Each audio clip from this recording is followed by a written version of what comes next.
کسی مکان کو اصل مالک نے کرائے پر نہیں دیا، کسی اور نے مالک کی اجازت سے بھی اس کو کرائے پر نہیں دیا، کسی فضولی نے مالک کی اجازت کے بغیر کسی مکان کو کرائے پر دے دیا، تو ایسی صورت میں یہ جو ہے یہ عقد اجارہ نافذ نہیں ہوگا، بلکہ موقوف رہے گا مالک کی اجازت پر۔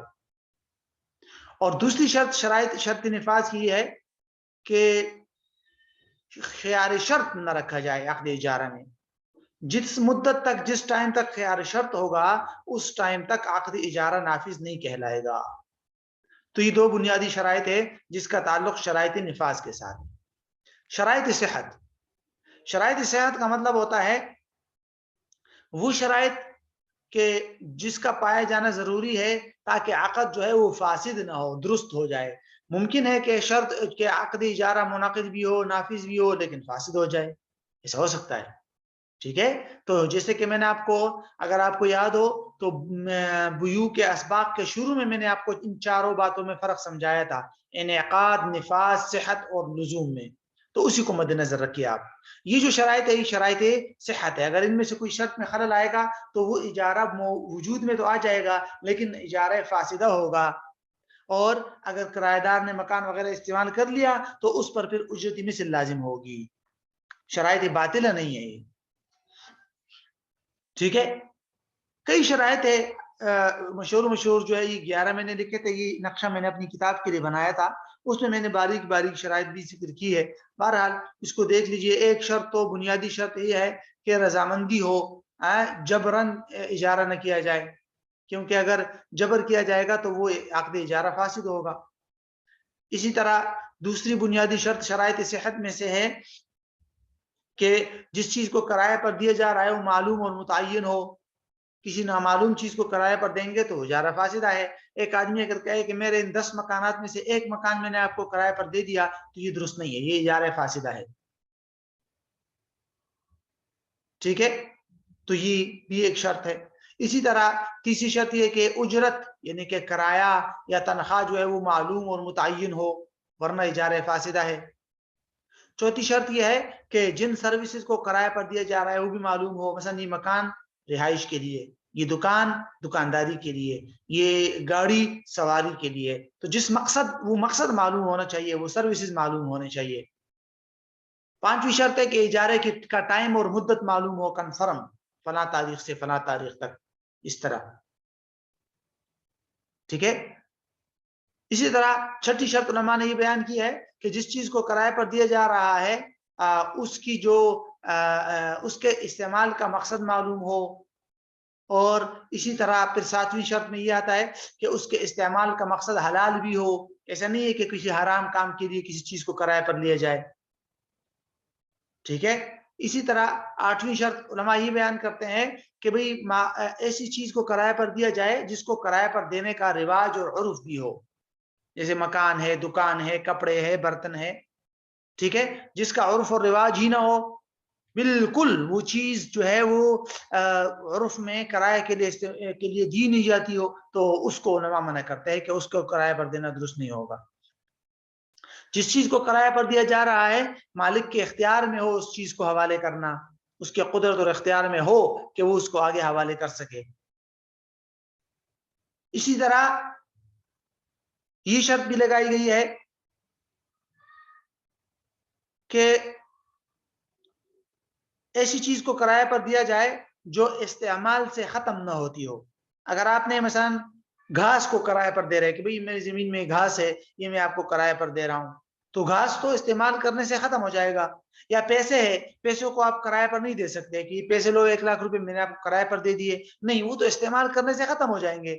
زمین، مکان، جو چیزیں استعمال کی وجہ سے ختم نہیں ہوتی، صرف انہی چیزوں کو کرائے پر دیا جا سکتا ہے، ٹھیک ہے۔ تو یہ بنیادی طور پر شرائط صحت کی شرائط۔ شرائط لزوم کا مطلب ہوتا ہے وہ شرائط کہ عقد کے لازم ہونے کے لیے جن کا پایا جانا ضروری ہے، اگر تو ان میں سے کسی کوئی شرط نہیں پائی جائے گی تو عقد اجارہ جو ہے وہ لازم نہیں ہوگا، کوئی بھی فریق اس کو ختم کر سکتا ہے۔ نمبر 1 کہ بھئی جس چیز کو کرائے پر دیا ہے اس میں کسی قسم کا فالٹ، خرابی اور عیب نہ ہو۔ اگر اس میں عیب ہے تو کرایہ دار فوراً معاملے کو ختم کر سکتا ہے. یہ معاملہ لازم نہیں ہے. کیسے لازم کر سکتے ہیں جب اس میں عیب ہے؟ تو جس چیز کو کرایہ پر دیا جا رہا ہے اس میں کوئی خرابی اور عیب نہ ہو تو تب یہ عقد اجارہ لازم ہوگا. اور دوسری شرط یہ کہ عقد اجارہ کے ختم کرنے کے لیے کوئی عذر بھی پیش نہ آئے. اگر عذر پیش آیا تو شرعی طور پر علماء نے فقہاء نے یہ اختیار دیا ہے کہ بھئی اس انسان کو اختیار ہے کرایہ دار کو عذر پیش آئے تو وہ بھی ختم کر سکتا ہے, مالک مکان کو عذر پیش آیا تو وہ بھی ختم کر سکتا ہے. آج کل تو عذر کو نہیں دیکھتے, ایک ٹائم کو فکس کیا ہوا ہے کہ بس آپ نے, اگر آپ کا عذر پیش آیا اور آپ کو یہ حکم مل رہا ہے کہ آپ نے 1 مہینے پہلے بتانا ہے, لیکن آپ کو عذر آج پیش آیا اور آپ معاملہ ختم کرنا چاہ رہے ہیں, جا رہے ہیں, تب بھی آپ کو اگلے مہینے کا کرایہ دینا پڑے گا. حالانکہ یہ شرعی طور پہ ٹھیک ہے, ایک قسم کی اگر رضامندی ہو جائے تو ٹھیک ہے, لیکن بہتر پھر بھی نہیں ہے. وہ راضی نہیں ہے, وہ بیچارہ مجبور ہے. تو اس صورتحال میں اگر عذر پیش آئے تو کچھ نہ کچھ رعایت ضرور رکھنی چاہیے کرایہ دار کے ساتھ بھی, اور کرایہ دار کا مالک مکان کے ساتھ بھی. اگر مالک مکان کو عذر پیش آئے اس کو اجارہ ختم کرنا پڑے تو علماء کے ہاں وہ اجارہ کا عقد ختم کر سکتا ہے. تو یہ اجارہ کی بنیادی شرائط ہے.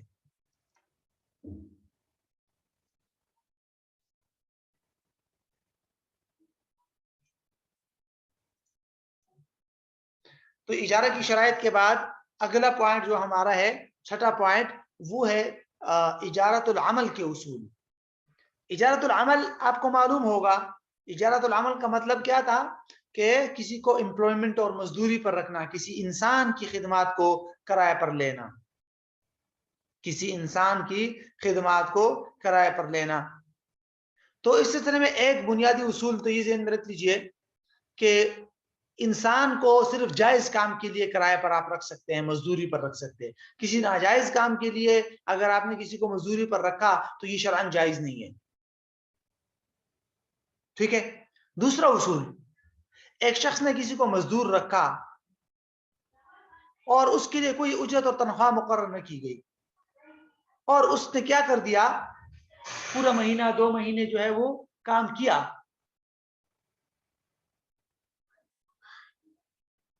تو ایسی صورت میں اس کو اجرتی مثل ملے گی. یعنی ایک مزدور ہے, اس مزدور سے آپ نے کام کرایا لیکن اس کے لیے کوئی تنخواہ مقرر نہیں کی, تو مہینہ مکمل ہونے پر دیکھیں گے کہ اس جیسے مزدور کو وہاں کتنا کرایہ ملتا ہے. ایسی صورت میں اس کو اجرتی مثل ملے گی. یہ بھی ایک بنیادی اصول ہے. اسی طرح یہ ایک اور اصول ذہن میں رکھیے, بڑا اہم اصول ہے. آج کل کے جو ٹھیکیدار ہوتے ہیں وہ عمومی طور پر اس طرح کے معاملات کرتے ہیں. یہ تیسرا اصول ان کے ساتھ متعلق ہے کہ ایک شخص نے کسی کو مزدور رکھا کسی کام کے لیے اور اس پر باقاعدہ شرط لگا لی کہ بھئی یہ کام تم نے خود اپنے ہاتھ سے کرنا ہے. تو ایسی صورت میں اس مزدور کے لیے جائز نہیں ہے کہ وہ کام کسی اور سے کرائے. جیسے درزی ہوتے ہیں نا, بسا اوقات کوئی آتا ہے کسٹمر اور وہ درزی کو کہتا ہے, جو بڑا استاد ہوتا ہے, کہ بھئی میرا یہ سوٹ تم نے خود سی کے دینا ہے, سلائی تم نے خود کرنی ہے, شاگردوں سے نہیں کرانی. اگر اس نے کہا ہاں ٹھیک ہے, تو ایسی صورت میں اس کے لیے جائز نہیں ہے کہ وہ شاگردوں سے اس کی سلائی کرائے, گناہ ہے اس کے لیے شرعاً. لیکن اگر کرایہ دار, اگر اس مزدور کے ساتھ ایسی کوئی شرط طے نہ ہوئی, بس مزدور سے ہی کہہ دیا کہ یہ مثلا سوٹ سلوانا ہے یا یہ مکان بنوانا ہے, آپ کتنے میں وہ کریں گے, اس نے کہا ہاں اتنے میں ہو جائے گا, تو ایسی صورت میں اس کے لیے جائز ہے کہ وہ خود وہ کام کرے یا کسی اور سے کرائے. مثال کے طور پر ہوتا ہے نا ٹھیکیدار وغیرہ, کہ میں نے ٹھیکیدار سے بات کی کہ بھئی اس طرح مجھے 2 کمرے بنوانے ہیں اور آپ جو ہے مزدور لے کے آ جائیں یا یہ کام کر لیں. اس نے کہا ہاں ٹھیک ہے. اب اس نے خود مجھ سے ٹھیکہ لے لیا اور اس نے کہا کہ بھئی یہ جو ہے ہم یومیہ, آپ یومیہ جو ہے وہ مثال کے طور پر میں 10 آدمی رکھوں گا اور یومیہ آپ نے کیا دینے ہیں, 10,000 روپے دینے ہیں. ٹھیک ہے, ان کا جو کام کریں گے. اس نے کہا ٹھیک ہے, میں نے اسے 10,000 روپے پہ معاملہ کر دیا. اب میں اس کا مزدور ہوں, میں خود سارا اکیلا کام تو نہیں کروں گا, میں آگے جا کے کسی اور کے ساتھ کانٹریکٹ کرتا ہوں. اور کسی اور کو میں کرائے پہ لیتا ہوں اور ان کے ساتھ میں یہ معاملہ کرتا ہوں کہ آپ لوگوں کو میں 800 روپے دوں گا، آ جائیے کام پہ، یا کسی بڑے آدمی کو میں نے کہہ دیا کہ بھئی آپ اپنے مزدوروں کو لے آئیے، میں آپ کو یومیہ 9000 روپے دوں گا، آپ 10 آدمی کام کریں، تو بیچ میں سے 1000 روپے میں رکھ لوں گا اور باقی وہ کام کریں گے اور ان کو میں مالک سے لے کر ان کو دوں گا۔ تو بیچ میں نے یعنی اصل معاملہ میں نے مالک کے ساتھ کیا تھا، پھر میں نے اپنے لیے مزدور ڈھونڈے اور مزدوروں کے ساتھ میں نے نیا کانٹریکٹ کر دیا اجارے کا، ٹھیک ہے؟ تو اس صورت میں جائز ہے خود کام کرے یا کسی اور سے کروائے، تو لیکن اگر اس نے شرط لگائی ہو کہ تم نے خود کام کرنا ہے تو پھر یہ جائز نہیں ہے کہ آپ کسی اور کے حوالے کریں، پھر خود کام کرنا ہوگا۔ اسی طرح جو اجیر کی جو 2 قسمیں ہم نے بیان کی تھی، اجیر خاص اور اجیر مشترک، تو اس میں اجیر خاص کے لیے علماء نے یہ اصول ذکر کیا ہے کہ اس کے کام کا ذکر کرنا ضروری ہے، کہ بھئی اجیر خاص کے لیے آپ نے کیا کرنا ہے کہ بھئی آپ نے یہ مثلا کام بھی اور کام سے زیادہ وقت کا بیان کرنا، یعنی اجیر خاص کے لیے کیا بتانا ضروری ہے؟ وقت بتانا اس کے لیے بہت ضروری ہے، اس کے لیے ٹائمنگ فکس کرنا ضروری ہے۔ اگر آپ کسی ڈرائیور کو رکھ رہے ہیں، کسی کو جاب پہ رکھ رہے ہیں، تو اس کے لیے کیا کرنا ہے؟ ٹائمنگ بتانا ضروری ہے کہ صبح 8 سے لے کر شام 8 تک، صبح 8 سے لے کر 5 تک، یہ آپ کا ٹائمنگ، تو ٹائمنگ بتانا ضروری ہے تاکہ اس ٹائم میں وہ حاضر رہے، پھر وہ جتنا کام آپ سے اس سے لے سکتے ہیں جو اس کی ذمہ داری ہے وہ کرے، اور اگر آپ اس سے کام نہیں لے جائیں تب بھی وہ اگر اس ٹائم میں حاضر ہوگا تو اس کو تنخواہ ملے گی۔ تو بہرحال اجیر خاص کے لیے کیا ضروری ہے؟ وقت کا بیان کرنا۔ جہاں تک اجیر مشترک کی بات ہے تو اس کے لیے علماء نے لکھا ہے کہ وقت بیان کرنا کوئی ضروری نہیں ہے، بس اس کے لیے عمل کا بتانا ضروری ہے اور عمل کے ساری تفصیل بتانا اس کو ضروری ہے، ٹھیک ہے؟ اس کو عمل کی مکمل تفصیلات بتا دی جائے کہ تم نے یہ کام کرنا ہے، یہ سوٹ سلنا ہے، یوں طریقہ ہوگا، اس طرح یہ سائز ہو، مکمل تفصیل اس کا عمل بتا دیا جائے، ٹائمنگ نہ بھی بتا دی جائے تو کوئی مسئلہ نہیں، ٹائمنگ نہ بھی بتائی جائے تو کوئی ٹائمنگ فکس کرنا کوئی ضروری نہیں ہے۔ تو یہ اجازت العمل کا ایک اصول یہ بھی ہے۔ اسی طرح اجازت العمل میں یہ بھی ہے، وہ بات تقریباً ہو بھی گئی پیچھے، کہ معصیت کے کام، گناہ کے کاموں پر جائز نہیں ہے، اور اجرت علی الطاعات یعنی کسی طاعت والے کام پر بھی اجازت العمل درست نہیں ہے۔ مثال کے طور پر نماز پڑھانے، اذان دینے، قرآن کی تعلیم دینے، اس پر اصل علماء کا پہلے تو فتویٰ یہی تھا کہ اس پر اجرت لینا جائز نہیں ہے، لیکن متاخرین علماء نے ضرورت کے موقع پر صرف چند چیزوں کی اجازت دی ہے کہ ان طاعات پر جو ہے وہ تنخواہ پر کسی کو رکھنا جائز ہے، ایک ہے امامت، اذان، تعلیم قرآن، تو بنیادی طور پر تعلیم قرآن وغیرہ، اور اس تعلیم قرآن کے اندر دیگر جو تعلیم ہے وہ بھی آ جائے، تو ان سب کی اجرت لینا جائز ہے۔ دیگر ائمہ کے ہاں تو ویسے بھی جائز تھا، شوافی وغیرہ اور حنابلہ ان سب کے ہاں تو ویسے بھی جائز تھا، حنفیہ کے ہاں، متقدمین کے ہاں جائز نہیں تھا، اور متاخرین نے اس کی اجازت دے دی ہے۔ ہاں البتہ تلاوت قرآن پر اجرت جائز نہیں ہے، تلاوت قرآن اور تعلیم قرآن میں فرق ہے نا، تعلیم قرآن تو باقاعدہ اس طرح قاری حضرات اور ٹیوشن وغیرہ کی جو صورتحال ہے وہ ہے، اور جہاں تک تلاوت قرآن ہے وہ مثال کے طور پر آپ کوئی مکان بنا رہے ہیں اور 2-3 آدمیوں کو بلایا کہ آپ آ جائے، میرے یہاں مکان بنا رہا ہوں، برکت کے لیے آپ لوگ قرآن مجید پڑھے، آپ لوگوں کو میں 500 روپے دے دوں گا، یہ ناجائز ہے بھائی، اس کے لیے اس طرح اجرت طے کرنا۔ ہاں ویسے بلایا آپ نے اور ان کو ویسے مطلب باقاعدہ عقد کر کے اور باقاعدہ شرط لگا کر طے نہیں کیا، ویسے ہی اپنی خوشی کے طور پر وہ آئے، انہوں نے تلاوت کی اور آپ نے دے دیے، تو الگ بات ہے، بہرحال تو وہ بھی اجازت العمل میں آئے گا۔ تو اجازت العمل سے متعلق جو ضروری باتیں تھی وہ یہی ہے۔ اجازت الاعیان کے اصول، اجازت الاعیان کا کیا مطلب تھا کہ کسی مکان، دکان، کسی چیز کو کرائے پر دینا، ٹھیک ہے؟ تو اس میں بنیادی طور پر تو ایک شرط تو یہ ہے کہ جس چیز کو کرائے پر دیا جا رہا ہے وہ چیز قابل استعمال ہو، وہ مکان ہے، دکان ہے، جو بھی ہے وہ قابل استعمال ہو۔ اگر وہ چیز قابل استعمال ہی نہیں ہے، یا جس مقصد کے لیے آپ اس کو کرائے پر دے رہے ہیں وہ مقصد اس سے پورا نہیں ہو رہا تو یہ اجارہ درست نہیں ہے۔ مثال کے طور پر ایک چکی ہے، اس میں جو پانی سے آتے ہیں نا، یا اس کو مطلب کوئی چکی ہے اس میں پانی آ رہا ہے، اس پانی سے وہ لوگ آٹا جو ہے بناتے ہیں گندموں کا، اب اس نے کرایہ پر دیا لیکن وہ چکی جو ہے وہ اس میں پانی نہیں آ رہا، تو یہ اجارہ درست نہیں ہے۔ یا ایک مکان آپ نے کسی کو کرایہ پر دے دیا، اگلے ہی دن وہ گر گیا زلزلے وغیرہ سے، تو اجارہ ختم۔ کیوں؟ جو مکان آپ نے دیا تھا اب وہ قابل استعمال ہی نہیں ہے اس طرح سے، ٹھیک ہے، تو ایسی صورتحال میں کہ جس چیز کو آپ کرائے پر دے رہے ہیں وہ قابل استعمال ہو. اور دوسری بنیادی شرط کیا ہے اجارت الاعیان کی کہ بھئی مالک کی مکان نہیں، اصل مالک نے اس کو کرائے پر دیا ہو، ورنہ اصل مالک کی رضامندی سے. ٹھیک ہے. تیسرا اصول یہ ہے کہ اجارہ کے دوران اس چیز کے جو یومیہ اخراجات ہے وہ تو کرایہ دار برداشت کرے گا، جو استعمال سے متعلق اخراجات ہیں وہ تو کرایہ دار برداشت کرے گا، لیکن اس کی ملکیت سے متعلق جو اخراجات ہوں گے، جو زمان آئے گا، وہ مالک برداشت کرے گا. سمجھے اس کو، ملکیت سے متعلق اخراجات الگ ہے اور استعمال اور یومیہ اخراجات الگ ہے. مثلا میں نے کسی کو گاڑی دے دی تو اس گاڑی میں پیٹرول پڑے گا، اس گاڑی کے ٹائر میں ہوا لگے گی، اس گاڑی میں جو ہے وہ آئل چینج ہوگا. اسی طرح اس میں جو چھوٹا موٹا کام ہوتا ہے جس کا تعلق استعمال کے ساتھ ہے وہ کس کی ذمہ داری ہوگی؟ اس کرایہ دار کی جو جس نے گاڑی کرایہ پر لی ہے.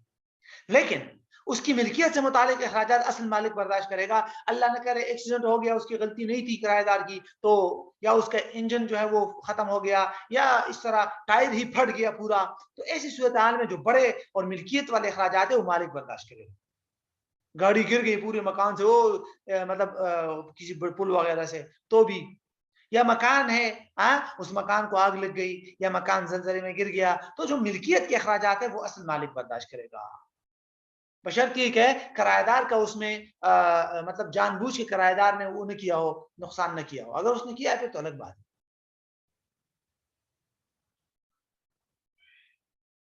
ٹھیک ہے. اور اجارت الاعیان میں ایک آخری اصول جو میں نے پہلے بھی آپ کو بتایا تھا کہ بھئی ایسی چیز کو کرایہ پر دیا جائے جو استعمال کرنے سے ختم نہ ہوتی ہو. ٹھیک ہے، بلکہ جو استعمال کرنے کے باوجود بھی برقرار رہے تو اس کو اجارے پر دیا جا سکتا ہے. تو بہرحال یہ اجارت الاعیان کے اصول تھے. آگے جو 3 انشاءاللہ پوائنٹ آ رہا ہے، اجارت الفاسدہ، اجارہ اور اختتام اجارہ، اور پھر اس کی طرح اجارہ کے ضوابط، اس کو انشاءاللہ کل کی کلاس میں دیکھ لیں گے. آج جو ہے اتنا کافی ہے میرا خیال میں یہاں تک.